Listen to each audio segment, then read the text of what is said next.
ইসলামী দলগুলোর সাথে জামায়াতে ইসলামীর কখনোই ঐক্য হবে না, বরং অন্যান্য দলের সাথে বিএনপির ঐক্য হতে পারে। আর জামায়াতের রাজনীতি তো ক্যাডার বেসড, কমিউনিস্ট পার্টির মতো ক্লাস করানো হয় ওদের, ওরা লুকিয়ে রাজনীতি করে। সম্প্রতি এমন সব বিস্ফোরক মন্তব্য করেছেন রাষ্ট্রবিজ্ঞানী দিলারা চৌধুরী। তিনি বলেছেন, ইসলামী দলগুলোর সাথে জামায়াতের ঐক্য সম্ভব না।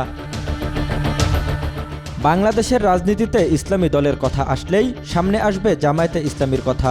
আরও কয়েকটি রাজনৈতিক দল আছে ধর্মভিত্তিক, কিন্তু এই দলগুলোকে কখনো জোটবদ্ধ হতে দেখা যায়নি। এই রাষ্ট্রবিজ্ঞানীর ভাষায় জামায়াত নিজেদের লুকিয়ে রাজনীতি করার কারণে তারা জোট করতে পারবে না। উনি আরও বলেন, জামায়াত হলো কমিউনিস্ট পার্টির মতো। কমিউনিস্ট পার্টি যেরকম ক্যাডার বেসড রাজনীতি করে, জামায়াতও একই রকম। পরে অবশ্য ক্যাডার বেসড বলতে কি বুঝিয়েছেন সেটারও ব্যাখ্যা দিয়েছেন দিলারা চৌধুরী। তিনি বলেছেন, ক্যাডার বেসড মানে হলো ছোট থেকেই রিক্রুট করা। বিএনপি বা আওয়ামী লীগে কিছু ফি প্রদান করে সদস্য হওয়া গেলেও জামায়াতে এরকম হওয়া যায় না।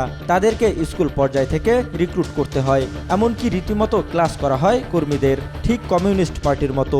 তবে কমিউনিস্ট পার্টি হলো লেফট আর জামায়াত হলো রাইট। আওয়ামী লীগের 16 বছরের শাসনামলে সবচেয়ে বেশি নিপীড়নের শিকার হয়েছে জামায়াত ইসলামী। তাদের শীর্ষ পর্যায়ের কেন্দ্রীয় বহু নেতাকে ফাঁসিতে ঝোলানো হয়েছে। গুম খুন ছিল নিত্য নৈমিত্তিক ঘটনা। 5 আগস্ট পরবর্তী রাজনীতিতে জামায়াত এখন সংসদে বিরোধী দল হওয়ার চেষ্টা করছে বলে অভিমত ব্যক্ত করেন এই রাষ্ট্রবিজ্ঞানী।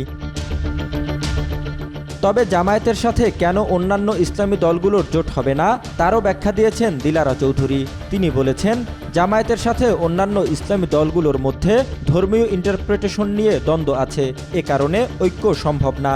তবে বিএনপির সাথে ঐক্য হতে পারে বলে আশাবাদ ব্যক্ত করেন তিনি। সম্প্রতি একটি টকশোতে অংশ নিয়ে এমন মন্তব্য করেন দিলারা চৌধুরী। সেখানে আগামীর বাংলাদেশ কেমন হবে এমন রূপরেখাও তুলে ধরেন তিনি।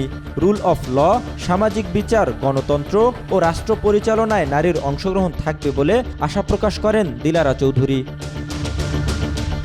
জহিরুল ইসলাম, আজকাল।